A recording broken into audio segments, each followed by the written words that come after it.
হরে কৃষ্ণ। শুনছেন পঞ্চদশ অধ্যায়ে পুরুষোত্তম যোগ ভগবান শ্রীকৃষ্ণ অর্জুনকে উদ্দেশ্য করে সারা সংসারের জীব জগৎকে বোঝাচ্ছেন। ন তদ্ভাসয়তি সূর্য ন শশাঙ্ক ন পাবকাঃ যৎ গত্বা ন নিবর্তন্তে তদ্ধাম পরমং মম। ভগবান শ্রীকৃষ্ণ এই শ্লোকের দ্বারা অর্জুনকে উদ্দেশ্য করে কি বুঝাতে চাইছেন? যে সূর্য চন্দ্র অগ্নি যাকে প্রকাশ করতে পারে না, সেখানে আশ্রয় পেলে জীব পুনরায় আগমন করে না। হ্যাঁ, যেখানে আশ্রয় পেলে জীব পুনরায় আগমন করে না, সেটি আমার পরম ধাম। সেটি আমার পরম ধাম।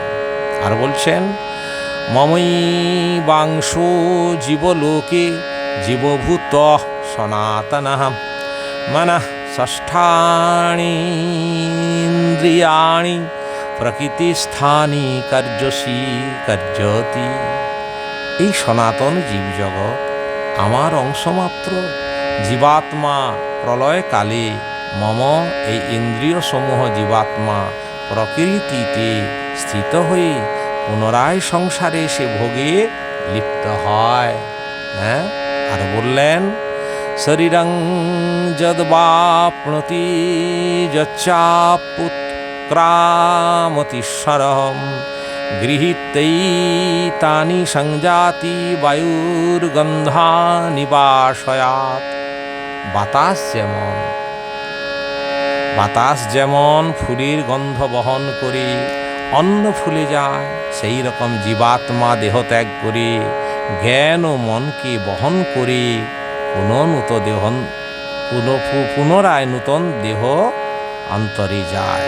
হ্যাঁ, বাতাস যেমন ফুলের গন্ধটাকে বহন করে অন্য ফুলে নিয়ে যায়, সেই রকম জীবাত্মা দেহ ত্যাগ করে জ্ঞান ও মনকে বহন করে পুনরায় নূতন দেহ ধারণের উদ্দেশ্যে চলে যায়।